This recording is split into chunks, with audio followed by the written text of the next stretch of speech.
सभी क्या कर रहे हैं? जोरदार ताली आपके लिए। आज मेरे भी मन में ये बात आ रही थी कि परमेश्वर के भवन में आने के लिए प्रभु हम सब पर बोझ डाले। सच में परमेश्वर को जो हम दे सकते हैं उससे समय दे सकते हैं, बाकी तो सब कुछ उसी का है। मैं इस बात को कहना चाह रहा था पर दीपेश ने पहले ही मेरी बातों को आपके सामने रखा। ये पवित्र आत्मा की ओर से होता है। जब एक ही बात 2 या 3 जन बोलते हैं ना, तो ये पवित्र आत्मा की ओर से होता है। और न केवल भवन में आए वरन लोगों को भी भवन में लेके आए। हमारा उद्देश्य यहाँ पर इस कलीसिया में, आप सब जानते हैं जो पुराने लोग जुड़े हुए हैं, ये किसी व्यक्ति विशेष की कलीसिया नहीं कि हमने इसमें संख्या को वृद्धि करनी है। ये परमेश्वर की कलीसिया है और परमेश्वर ने जो कुछ आपको और मुझे दिया है, मैं अक्सर ये कहता हूं कि हम किसी गुरु को गुरु दक्षिणा नहीं दे सकते। सिर्फ एक ही माध्यम है गुरु दक्षिणा देने का कि जो कुछ आपने गुरु से सीखा है आप लोगों को बताओ। जब आप लोगों को बताते हो तो सही मायने में आप इस गुरु दक्षिणा को गुरु को देते हो। प्रभु ने जो कुछ आपको दिया, जो कुछ बताया आपको सेत में, आपने और मैंने बताना है। हम अक्सर दुविधा में पड़ जाते हैं। मैं एक छोटी सी बात आपको बताना चाहता हूं आज, हालांकि ये वचन नहीं है, कि धर्म तो कोई चीज ही नहीं है। सारी बीमारियों की जड़ तो धर्म है। पर आप कल्पना करो कि धर्म है क्या। आज विश्व में अलग अलग तरीके की मान्यताएं हैं। हमारा बिलीफ तो ये है ना कि परमेश्वर ने मिट्टी से आदम को रचा और उसके नथुनों में श्वास फूकी। ठीक है, उत्पत्ति को लेके अलग अलग मान्यताएं भी हो सकती हैं। हमने किसी को कंडेम नहीं करना, किसी का विरोध नहीं करना, पर समझने वाली बात यह है कि जब भी परमेश्वर ने इंसान को रचा होगा तो क्या वहां कोई धर्म होगा? आप ध्यान से मेरी बातों को सुनो। होगा धर्म? जब आदम को रचा तो कोई धर्म था क्या? नहीं ना। तो आज क्यों धर्म है? मैं धर्म को कंडेम नहीं कर रहा, मैं आपको समझाने की कोशिश कर रहा हूं क्यों आपने भी भवन में आना है और क्यों लोगों को लेके आना है। उस असीमित परमेश्वर को मेरे और आपके जैसे मनुष्यों ने सीमित बना दिया है। धर्म की सीमितताओं में बांधकर उसकी कलीसिया मेरी कलीसिया, उसका धर्म मेरा धर्म, मेरी मान्यताएं उसकी मान्यताएं, उसके ट्रेडिशन मेरे ट्रेडिशन, उस असीमित परमेश्वर को ऐसी सीमितताओं में बांध दिया है। वो कभी भी आने वाला है, कभी भी आ सकता है। ध्यान से सुनो आप बात। तो जब आदम को रचा गया तो कोई धर्म था उस समय? नहीं ना। धर्म पता क्या था? सिर्फ एक उत्पत्ति की पुस्तक, हालांकि आज का वचन नहीं है पर आज यहां बैठे बैठे मेरे मन में बोझ आया। उत्पत्ति की पुस्तक में परमेश्वर का वचन हमें बताता है कि उसने आदम और हव्वा को रचा और उसे अदन की वाटिका में रखा और शाम को ठंडे पहर वो उनसे मिलने आया करता था। क्या करने आया करता था? बस ये धर्म है। समझ रहे बात आप? जब परमेश्वर ने इंसान को रचा उस वक्त परमेश्वर और इंसान के बीच जो संबंध है वही तो धर्म है। आज हम धर्म की जो भी व्याख्याएं करते हैं अलग अलग तरीके से, मैं किसी पर दोष नहीं लगाना चाहता, ना लगाना है। हम व्याख्या इस रीति से करते हैं ना, हम कुछ भी करते हैं, हम परमेश्वर के वचनों को पढ़ते हैं, परमेश्वर से जुड़ी हुई तमाम गतिविधियों को करते हैं, तमाम रीति रिवाजों को पूरा करते हैं। क्यों? ताकि हम परमेश्वर से संबंध बनाना चाहते हैं। यही है तो धर्म, और कुछ तो धर्म नहीं है। आदम को जब रचा गया तो आदम और परमेश्वर के बीच का जो संबंध था कि शाम को परमेश्वर आदम और हवा के साथ मिलने आते हैं, यही तो आदम का धर्म था। और आदम धर्म से भटक गया जब उसने परमेश्वर की आज्ञा का पालन नहीं किया। बस इतना सा धर्म है। जब मैं और आप परमेश्वर की आज्ञा का पालन करते हैं तो हम धर्मी हो जाते हैं, और जब मैं और आप परमेश्वर की आज्ञा का पालन नहीं करते तो हम अधर्मी हो जाते हैं। वो संगति मेरी और परमेश्वर की, वो संगति आदम और परमेश्वर की, वो आदम का धर्म था। मेरी और परमेश्वर की संगति वो मेरा धर्म है। पर इस बीच में बहुत सारी बातें आ गई, बहुत सारी बातें। पौलुस हमें बताते हैं कि बहुत सारी बीच में व्यवस्था आ गई। पौलुस कहते हैं कि विश्वास के आने से पहले व्यवस्था की अधीनता में कुछ गंभीर बातें हैं। हमारी रखवाली होती थी, व्यवस्था की अधीनता में हमारी रखवाली होती थी। और ये व्यवस्था इसलिए आई ताकि हम अनुग्रह के द्वारा उस विश्वास तक पहुंचे। ये व्यवस्थाएं, ये नियम, ये कानून, ये धर्म नहीं है। ये तो सिर्फ मनुष्य को और उदंडता से बचाने के लिए कुछ परमेश्वर की ओर से मान लो एक डंडा है, दैट्स इट। ये धर्म नहीं है। आप अनुशासित रहें, आप अनियंत्रित ना हो, आप बहुत ज्यादा उदंड ना हो जाए, आप बहुत ज्यादा भटक ना जाए। इसलिए परमेश्वर ने वो नियम बनाए अलग अलग तरीके के। वो मेल बलि, वो होम बलि, वो पाप बलि, वो दोष बलि, कहीं भी कुछ गलत नहीं है। प्रभु खुद कहते हैं कि जब तक व्यवस्था का एक भी बिंदु पूरा नहीं होगा, आकाश और पृथ्वी तो टल जाएंगे परंतु बिंदु पूरा हुए बिना नहीं टलेगा। मैं व्यवस्था को बंद करने नहीं, लोप करने नहीं, वरन उसको पूरा करने के लिए आया हूं। पर हमें आज इस बात को समझने की जरूरत है कि जो भी मेल बलि, होम बलि, दोष बलि, पाप बलि जो बनाए गए, वो क्यों बनाए गए? क्योंकि मेरा धर्म मुझसे छूट गया था। ये धर्म नहीं, मेरा धर्म यानी कि मेरी परमेश्वर के साथ संगति छूट गई थी। ये नियम बनाए गए कि मैं इतना ना दूर चला जाऊं कि फिर मैं वापस परमेश्वर के पास आ ही ना सकूं। आज से 2000 साल पहले उसी धर्म को अदर मतलब में नहीं लेना, ये बहुत जरूरी बातें हैं हमारे समझने की।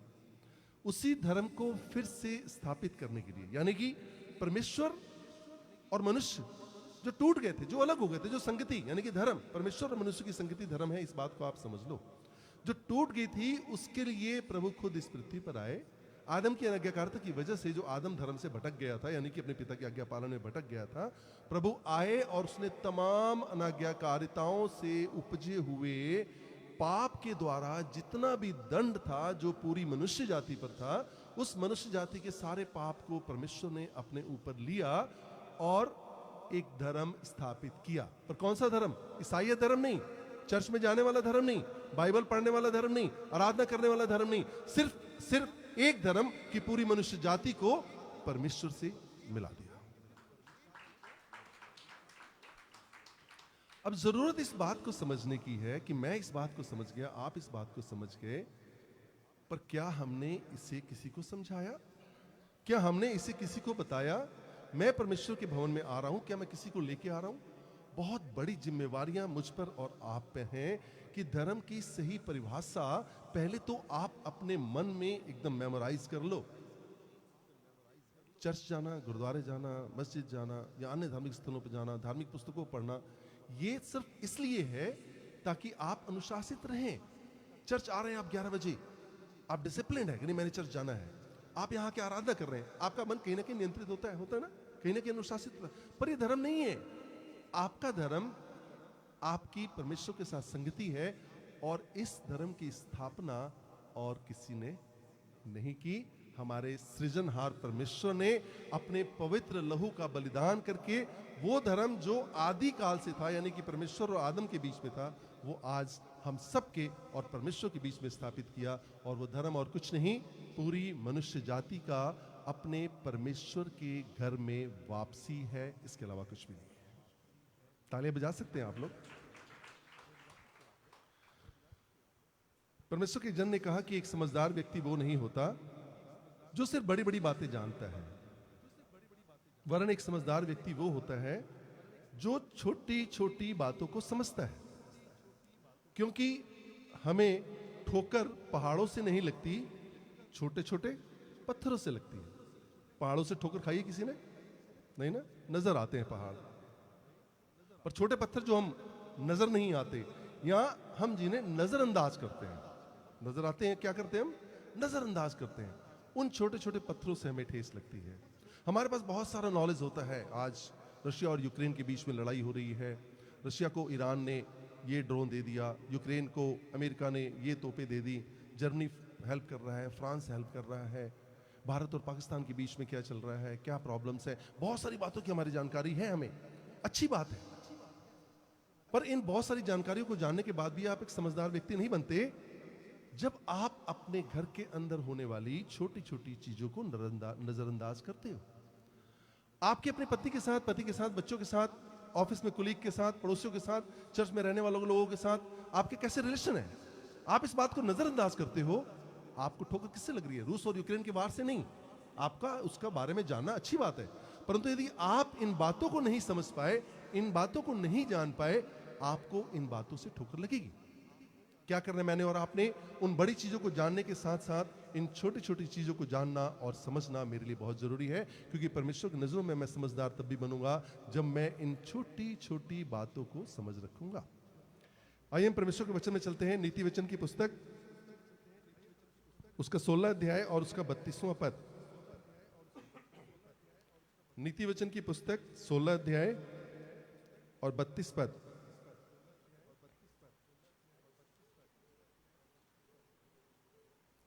नीति वचन 16 अध्याय 32 पद। परमेश्वर का वचन कहता है, विलंब से क्रोध करना वीरता से और अपने मन को वश में रखना नगर को जीत लेने से उत्तम है।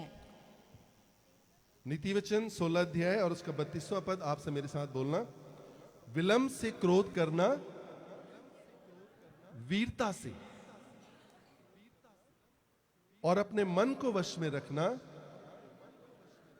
नगर को जीत लेने से उत्तम है।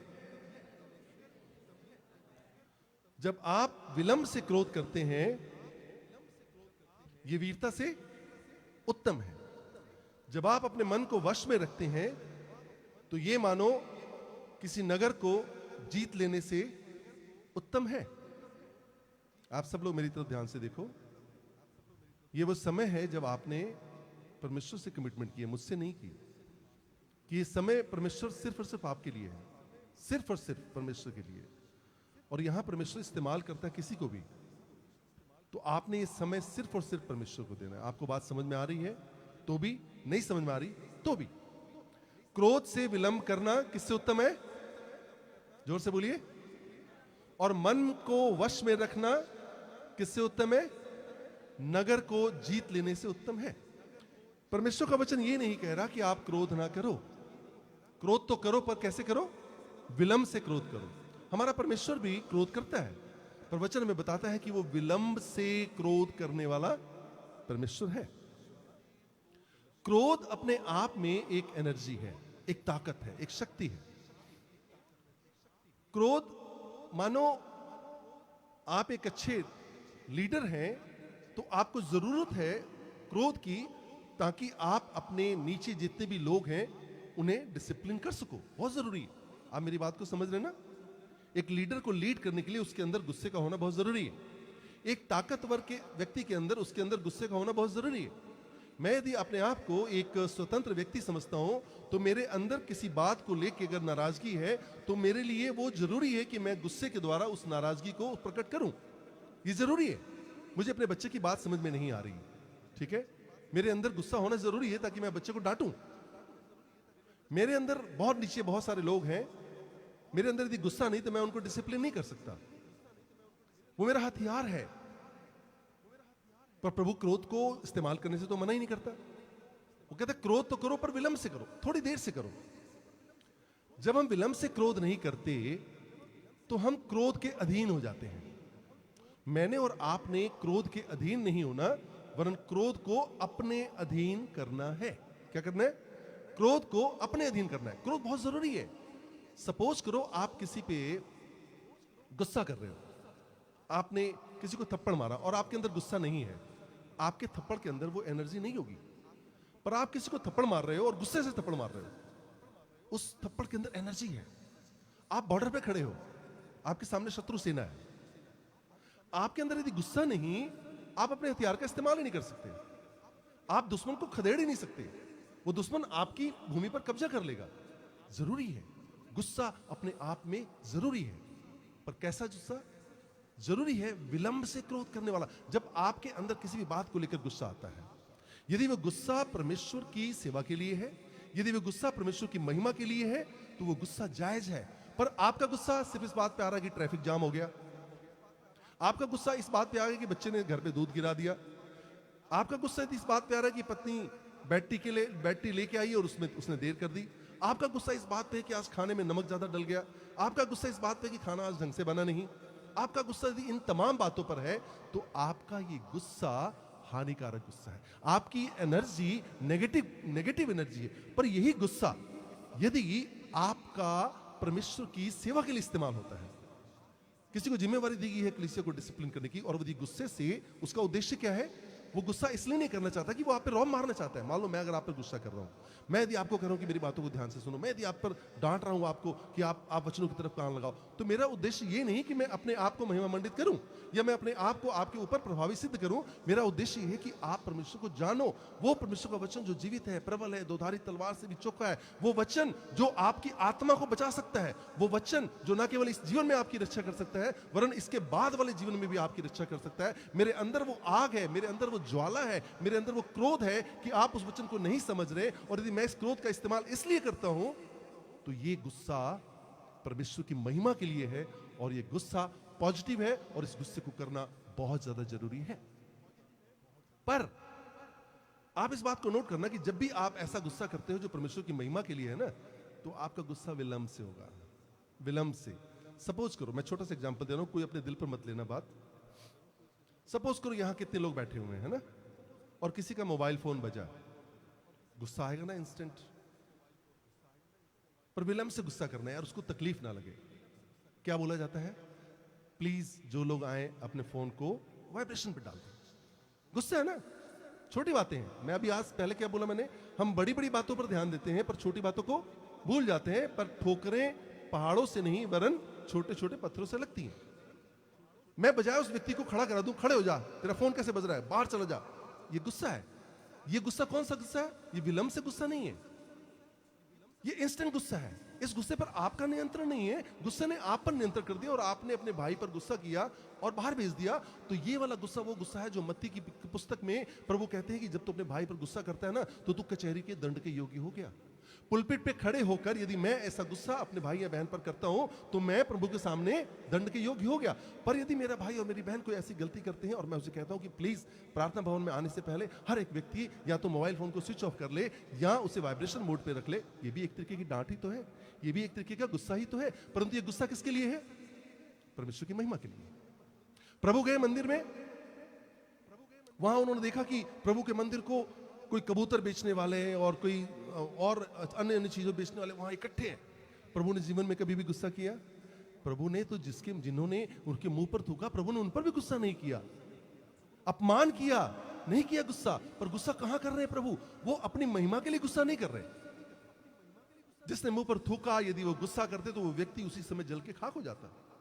जिसने उसका अपमान किया वो ठहर नहीं सकता। पर क्या प्रभु ने गुस्सा किया? नहीं किया। पर प्रभु ने गुस्सा किया।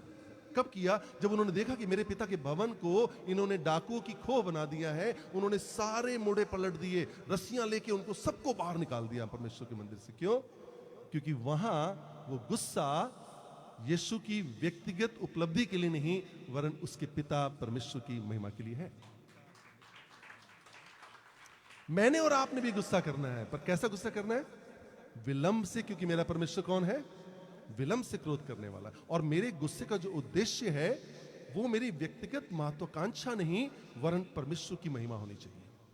जब आप विलंब से गुस्सा करते हैं ना, तो क्या होता है? आप जब इंस्टेंट गुस्सा करते हैं तो आप परिस्थितियों को ठीक तरीके से रीड नहीं कर पाते, आप मिसअंडरस्टैंड कर जाते हो। सामने वाले व्यक्ति ने कोई गलती की, आप पढ़ नहीं पाते, आप समझ नहीं पाते।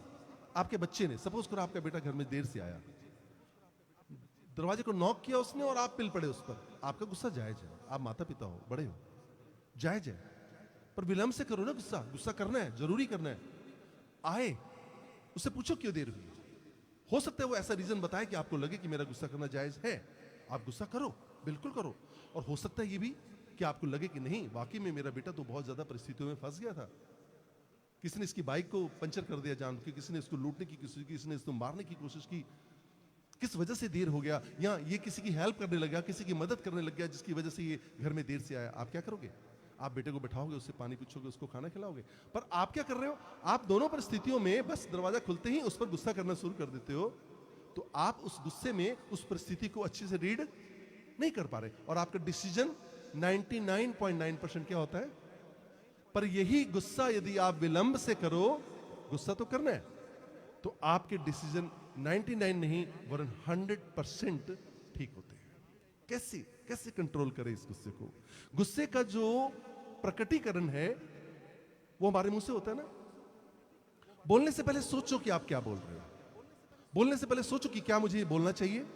बोलने से पहले सोचो कि क्या ये बोलना जरूरी है। बोलने से पहले सोचो कि क्या मेरे बोलने से किसी के दिल को चोट तो नहीं पहुंच रही। यदि ऐसा हो रहा है तो मुझे और आपको बोलने की जरूरत नहीं है।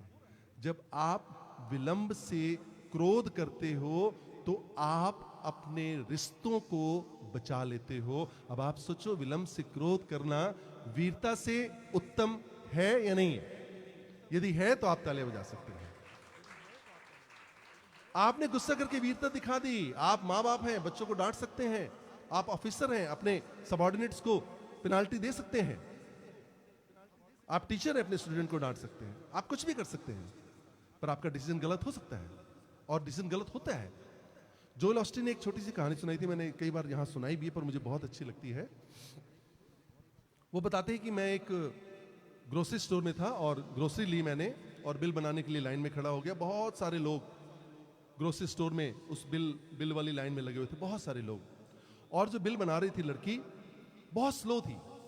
सबको नजर आ रहा था कि इसका ध्यान पता नहीं कहाँ है, पता नहीं कहाँ ध्यान है। बहुत स्लो, लाइन लंबी होती जा रही है, लोग कुड़कुड़ाने लगे, लोग गुस्सा करने लगे। स्पॉन्टेनियस ऐसी होता है ना, गुस्सा करने लगे। आ जाते हैं, सैलरी लेते हैं, काम नहीं करते, पता नहीं कहाँ ध्यान है, हमारा टाइम, हमने वहां जाना है, हमने वहां जाना है, दुनिया भर की बातें। जोएल ऑस्टिन कहते हैं, मैं जब वहां पहुंचा, क्योंकि प्रभु के लोग हैं ना, मैं और आप प्रभु के लोग हैं, मैंने और आपने गुस्सा तो करना है, पर क्या करना है? विलंब से। वो स्लो है, वो अपने काम के प्रति गैर जिम्मेवार है। मुझे गुस्सा करना बनता है, पर कैसे? विलंब से गुस्सा करना। जोएल ऑस्टिन कहते थे, मेरी बारी आई तो मैं गया उस सिस्टर के पास और मैंने कहा कि सिस्टर, क्या बात है, आपका ध्यान आपके काम की तरफ क्यों नहीं है? आप क्यों परेशान मुझे लग रहे हो? मैंने बड़े प्रभु के अनुग्रह में होकर उनसे बात पूछी, क्योंकि गुस्सा विलंब से करने के पहले जरूरत को समझना है, परिस्थिति को जानना है। उस लड़की ने कहा कि ब्रदर, मेरा 2 साल का बेटा हॉस्पिटल में एडमिट है। मैंने अपना यहाँ मैनेजमेंट से छुट्टी मांगी थी, पर स्टाफ कम होने की वजह से मुझे छुट्टी नहीं मिल पाई। मैं काम तो कर रही हूँ, यहाँ पर मेरा ध्यान कहाँ है? मेरे बेटे की तरफ। जोएल ऑस्टिन से पहले जितने लोग गुजरे होंगे, उन्होंने तमाम तरीके का गुस्सा उस पर निकाला होगा ना। अब जोएल ऑस्टिन जब ये बात सुनी, उनके पीछे एक और लेडी खड़ी थी। अब जोएल ऑस्टिन तो गुस्सा नहीं कर सकते ना, करेंगे गुस्सा? आप होगे उनकी जगह, गुस्सा करोगे? आप उस लेडी पे गुस्सा कर सकते हो जिसका बेटा हॉस्पिटल में है और वो आपके 2 मिनट के काम को 5 मिनट लगा रही है? नहीं ना, नहीं करोगे ना। आप तो प्रेयर करोगे, नहीं इसको छुट्टी मिले। पर कब करोगे प्रेयर? जब आप विलंब से गुस्सा करोगे। जोएल ऑस्टिन के पीछे एक और लेडी थी, उसने कहा कि बेटी तू चिंता ना कर, मैं उसी हॉस्पिटल में, मैं एक सच्ची घटना बता रहा हूं आपको, मैं उसी हॉस्पिटल में हेड नर्स हूं। बस मैं ये ग्रोसरीज का सामान लिया, मैंने घर पे रखना है, पास में मेरा घर है, और मैंने सीधे ड्यूटी ज्वाइन करनी है। आधे घंटे के अंदर मेरी ड्यूटी मतलब वहां शुरू हो जाएगी। तो बिल्कुल मत चिंता मत कर। उसका नाम पूछ लिया, किस वार्ड में है, जैसे तू वहां है मान कि मैं वहां पे हूं, कोई फर्क नहीं है। उस लड़की की एकदम से ऐसी तसल्ली हो गई और फटाफट फटाफट फटाफट काम होने लग गए, फटाफट फटाफट लाइन क्लियर होगी और क्यू जो है वो क्लियर होने लग गई। तालियां बजा सकते हैं ना आप लोग? नजरिए में फर्क प्रभु के लोगों में और अन्य लोगों में होना चाहिए। उन पर दोष नहीं लगाना। वो जो आगे जा रहे हैं ना, उनको भी, उनकी सोच को भी हमने अपनी सोच में परिवर्तित करना है। उन्हें भी हमने परमेश्वर के भवन में लेके आना है। मैंने सबसे पहले कहा, धर्म का प्रचार नहीं करना, वो धर्म जो परमेश्वर का धर्म है, जो मनुष्यों का धर्म नहीं। वो कहता है ना, ये होठों से तो मेरा आदर करते हैं परंतु इनका मन मुझसे, तमाम जितने प्रकार के धार्मिक नेता है ना, उनके लिए प्रभु कहता है, ये होठों से मेरा आदर करते हैं परंतु इनका मन मुझसे दूर रहता है। ये मनुष्य द्वारा बनाए गए रीति रिवाज को धर्मोपदेश करके सिखलाते हैं। बस वो कहता है, यदि तुम्हारी धार्मिकता फरीसियों और शास्त्रियों से बढ़कर नहीं, तो तुम परमेश्वर के राज्य में प्रवेश नहीं कर सकते। आपका धर्म क्या? आपका लक्ष्य क्या? आपने परमेश्वर से मिलना है। आपकी आत्मा जो अनंत है, आपकी आत्मा का उद्देश्य क्या है? ठीक है, शरीर में चंगाई चाहिए, पैसा चाहिए, जॉब चाहिए, सब कुछ चाहिए, पर अंतिम उद्देश्य क्या? आप आत्मा हैं, आप अनंत हैं, और आपका उद्देश्य भी अनंत होना चाहिए। मेरा और आपका उद्देश्य, मेरी और आपकी आत्मा का परमात्मा के साथ संगति है, और यही धर्म है। आज हम इस बात को सीख के जाएंगे कि धर्म है क्या।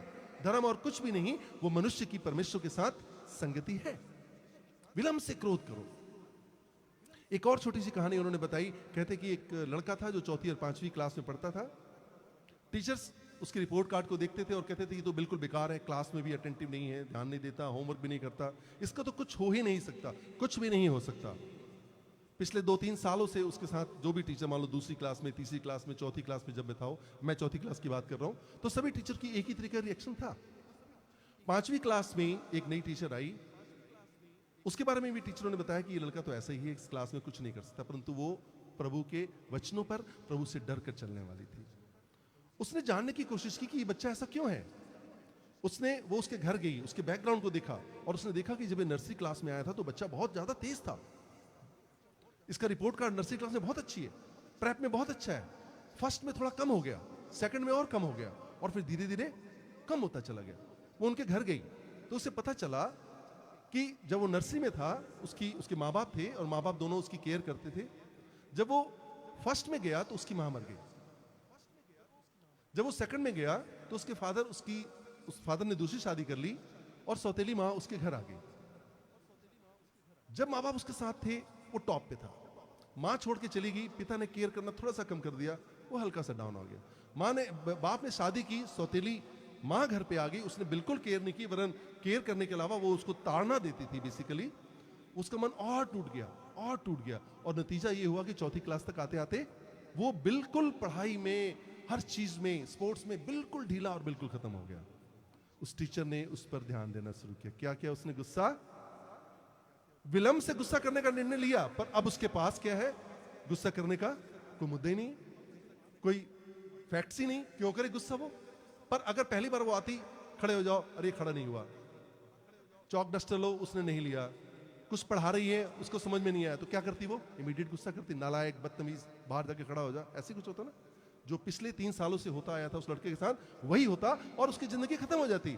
परंतु उसने ऐसा नहीं किया। उसने कहा कि मैं परिस्थितियों को जानूंगी और सच में यदि गुस्सा करना होगा तो मैं करूंगी, नहीं तो नहीं करूंगी। और ऐसा ही उसने किया।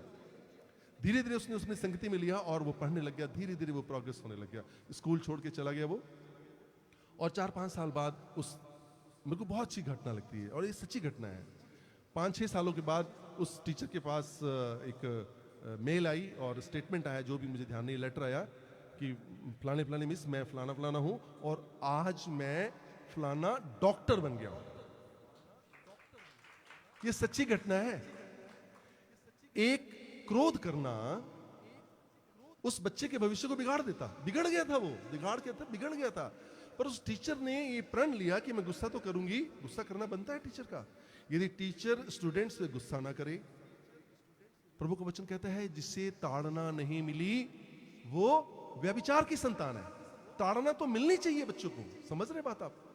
ऐसा नहीं कि टीचर गुस्सा ना करे, ऐसा नहीं कि माँ बाप गुस्सा ना करे, ऐसा नहीं कि पास्टर ग्लिसे में गुस्सा ना करे, पर उसका उद्देश्य क्या?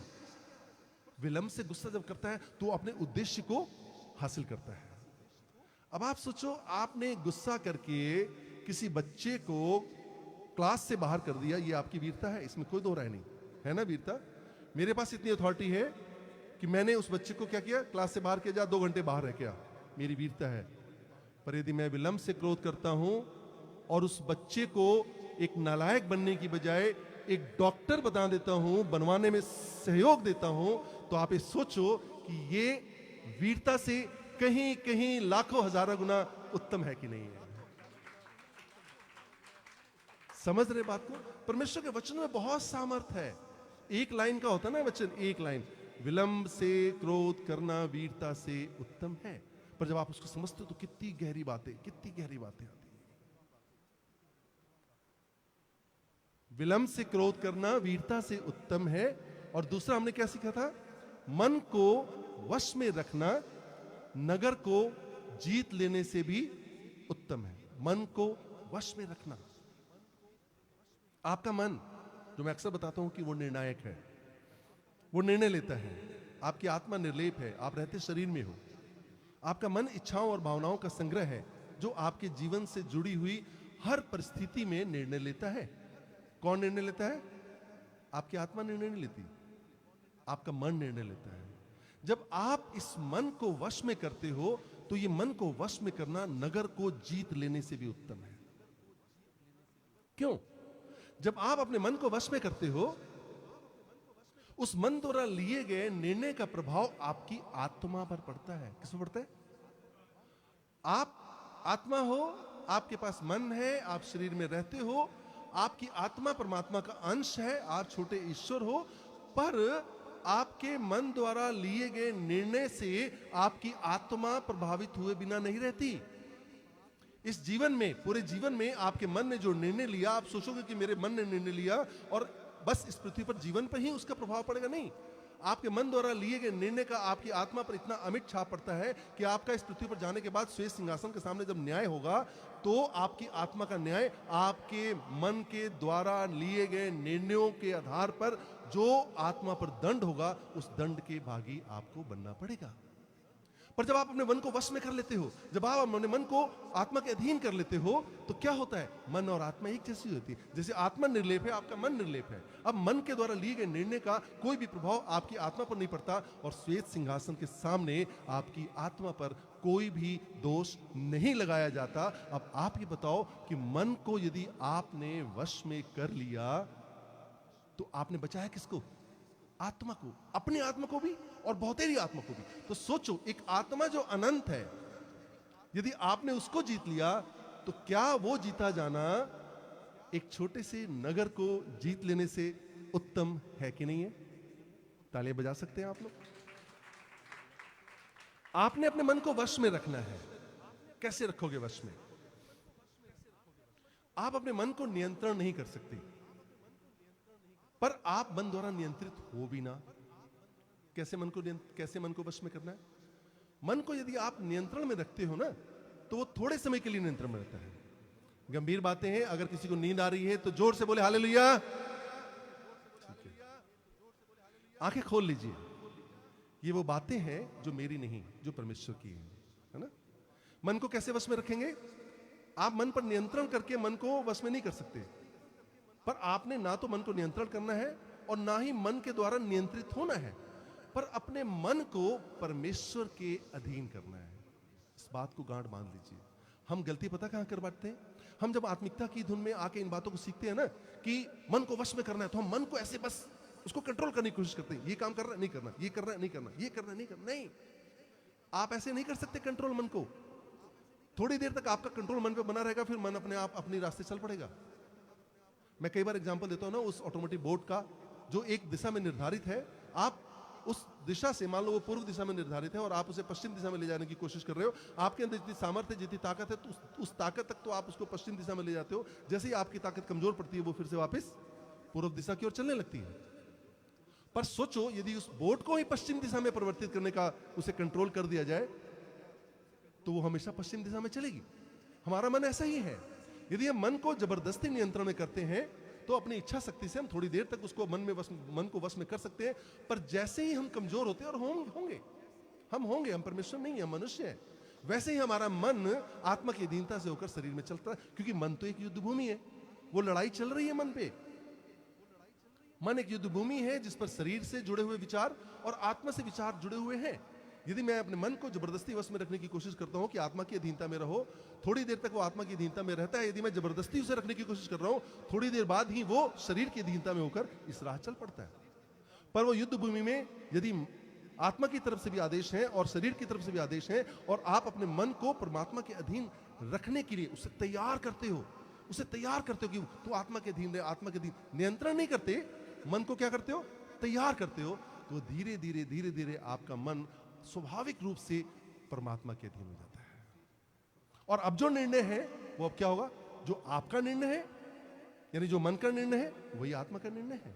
मैं कई अक्सर की बार कहता हूं ना कि पौलुस कहते हैं कि भले काम करने की इच्छा तो मुझ में है, परंतु भले काम मुझसे हो ही नहीं पड़ते। जिन कामों को मैं करना नहीं चाहता वही कामों को किया करता हूं। क्यों? क्योंकि अभी आपका मन अभी आत्मा के अधीन नहीं। जब आपका मन आपकी आत्मा के अधीन हो जाएगा, और वो होगा कैसे? उसे नियंत्रण में करके नहीं, उसे परमेश्वर के अधीन लाके, अपने नियंत्रण में नहीं, परमेश्वर के अधीन लाके। जब आप ऐसा करोगे तो आप देखोगे कि जिन भले कामों को करना मैं चाहता हूं, उन भले कामों को आप करना शुरू कर देते हो। जिन बुरे कामों की आप इच्छा नहीं करते, उन बुरे कामों को आप नहीं किया करते। पर इससे पहले जितने भी प्रयास मेरे और आपके विफल इसलिए हुए क्योंकि मैंने अपने मन को नियंत्रण करने की कोशिश की, मैंने अपने मन को परमेश्वर की आत्मा के अधीन लाने की कोशिश नहीं की। समझ रहे बात आप? मन को कैसे वश में रखेंगे? क्योंकि मन को वश में रखकर ही आत्मा को बचाया जा सकता है। जैसे मैंने आपको पहले बताया कि मन द्वारा लिए निर्णयों का प्रभाव आपकी आत्मा पर पड़ता है, और आपकी आत्मा अनंत है। हमने सिर्फ पृथ्वी पर के उद्देश्यों की तरफ ध्यान नहीं देना, वरन उन अनंत उद्देश्यों की तरफ भी ध्यान देना है। मैंने अपने शरीर की रक्षा नहीं करनी है, पर इससे कहीं ज्यादा महत्वपूर्ण मैंने और आपने अपनी आत्मा की रक्षा करनी है। कैसे करेंगे हम अपने मन को वश में? मन को वश में कीजिए, उसे हर काम करने की इजाजत मत दीजिए। मेरा मन कर रहा है ये करने के लिए, हर काम करने की इजाजत नहीं। किसी काम में उसे अनुशासित कीजिए, नियंत्रण नहीं, अनुशासित कीजिए। आपका दिल कर रहा है, अब आपको सपोज करो डायबिटीज है और आपका मन कर रहा है कि मैंने तो मीठा खाना है, तो आप उसे नियंत्रित करते हैं ना, समझाते हैं ना उसे, नहीं डायबिटीज है तुम्हें मीठा नहीं खाना। सेम वे हर काम करने की इजाजत देने से उसे मना कीजिए। मैंने एक बड़ी अच्छी बात पढ़ी थी कि आप किसी को भी यदि नियंत्रण में रखना चाहते हैं, सपोज करो माँ बाप है या गार्जियन है, वो अपने बच्चों को नियंत्रण में रखना चाहते हैं, तो बस यूं रखो कि दे दो उन्हें पर उड़ने के लिए, दे दो उन्हें पर उड़ने के लिए, उड़े खुले आसमान में, कोई नियंत्रण मत करो, पर आपका प्यार, आपका अनुग्रह, आपका व्यवहार उन्हें वापस अपने आप आपके घर तक खींच लाए। यदि आपने उन्हें नियंत्रण में रखा, वो बाहर निकल जाएंगे। पर यदि आपने खुली आजादी दी, पर कैसे? आपका प्यार, आपका अनुग्रह, आपकी डांट, कौन सी डांट? विलंब से क्रोध करने वाली डांट। ऐसा नहीं कि खुली आजादी दी होगी तो वो उड़ जाएगा। गलत परमेश्वर के वचनों को हमने संदर्भ में नहीं देखना। उसे खुली आजादी आपने दी, पर परमेश्वर की डांट उसके साथ है, परमेश्वर की चेतावनी उसके साथ है, परमेश्वर की उलाहना उसके साथ है, विलंब से क्रोध करने वाली जो आपके निर्देश आपने दिए वो उसके साथ है, आपका प्यार, आपका अनुग्रह उसके साथ है। सारा दिन खुले आसमान में उड़ने के बाद वो वापस अपने घर, अपनी माँ, अपने पिता के पास लौट आएगा। जब आप ऐसा करते हो तब आप सोचो, आपके बच्चे आपके वश में है ना, है ना? कोई माता पिता अपने बच्चों को जबरदस्ती उसमें कर सकता है? क्या आप अपने माता पिता के वश में हुए? नहीं। डांट से, फटकार से थोड़ी देर के लिए हो सकता है आप अपने माता पिता के अधीन हो, परंतु जैसे ही मौका मिला, यदि आपके माता पिता ने आपको सिर्फ डांट और फटकार से अपने अधीन रखा हुआ है, तो आप उनकी अधीनता को ज्यादा देर तक स्वीकार नहीं करते।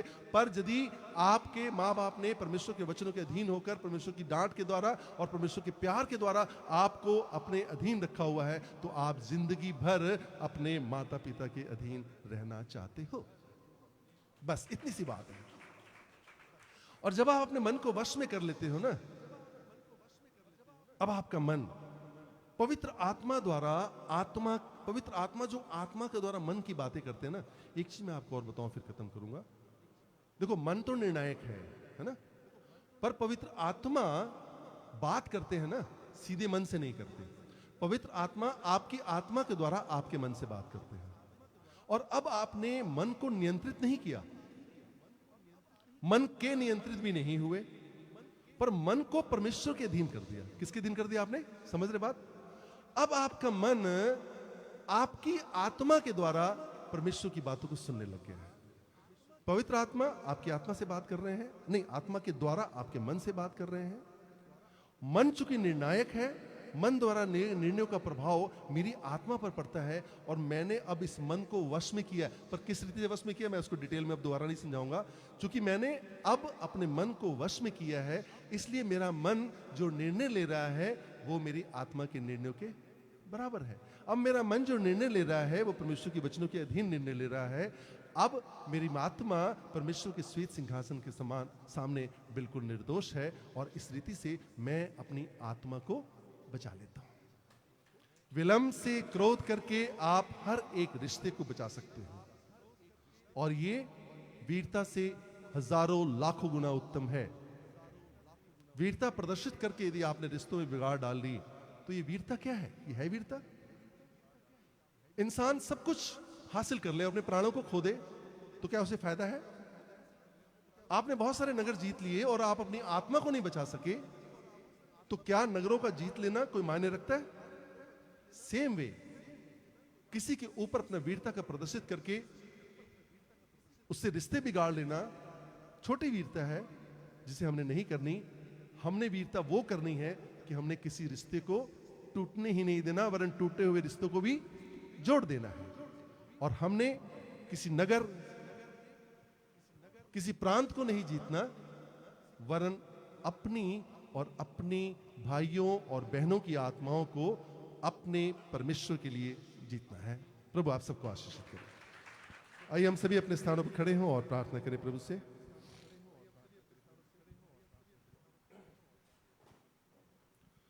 आकाश और पृथ्वी के परमेश्वर, हम धन्यवाद के साथ आपके चरणों में आते हैं खुदा। आज के दिन के लिए आपका धन्यवाद करते हैं प्रभु। आपके बच्चों ने मिलकर आपकी आराधना की, आपके नाम को ऊंचा किया प्रभु, आपके वचनों को पढ़ा खुदा। प्रभु ये वचन पिता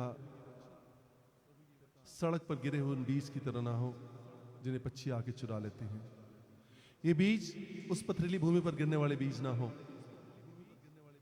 जो थोड़ी देर के लिए तो वचनों को ग्रहण करते हैं, परंतु गहराई मिलने के ना के कारण वो जल्दी ही सूख जाते हैं। ये वचन प्रभु उन झाड़ी में गिरे हुए बीज की तरह भी ना हो कि संसार की चिंताएं, संसार की समस्याएं इन बीजों को बढ़ने से रोक ले, वरन ये वचन प्रभु जी उस उर्वरा भूमि में गिरने वाले वो बीज की तरह हो प्रभु, तो 30 गुना, 60 गुना और 100 गुना प्रतिफल लाने वाले बने प्रभु।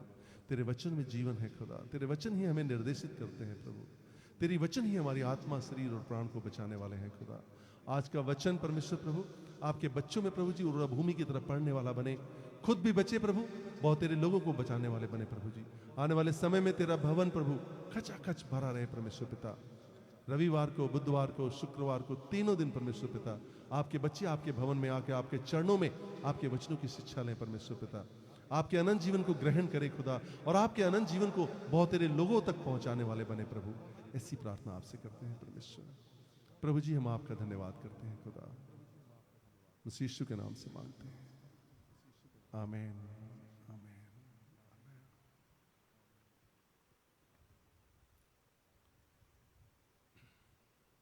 धन्यवाद परमेश्वर, धन्यवाद, धन्यवाद, धन्यवाद प्रभु।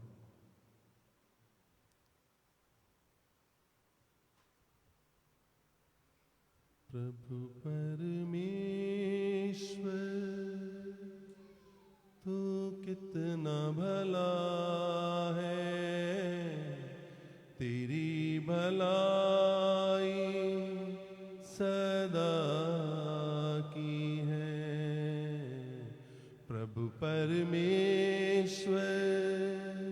तो कितना भला है, तेरी भलाई सदा की है।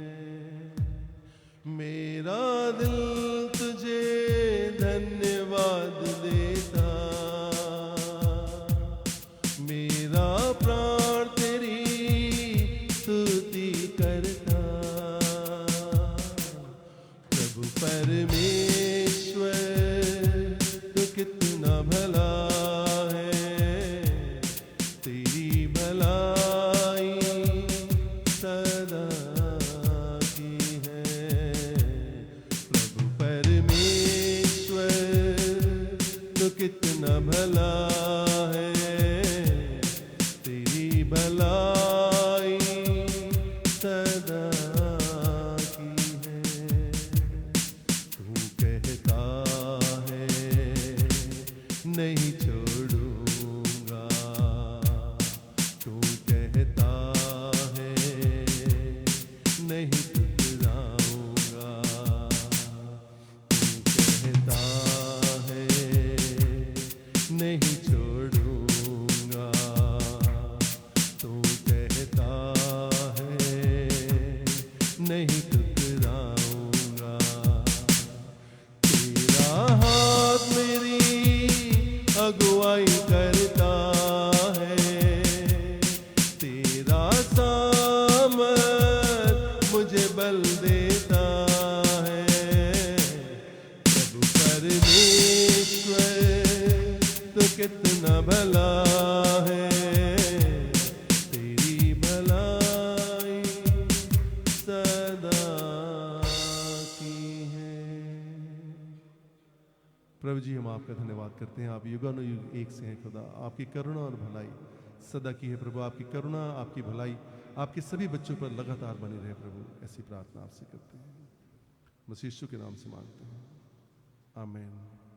परमेश्वर पिता का प्यार, प्रभु यीशु मसीह का अनुग्रह और पवित्र आत्मा की सहभागिता अब से लेकर सदा तक हम सबके जीवन में बनी रहे, आमीन, आमीन। सब लोग बैठ सकते हैं।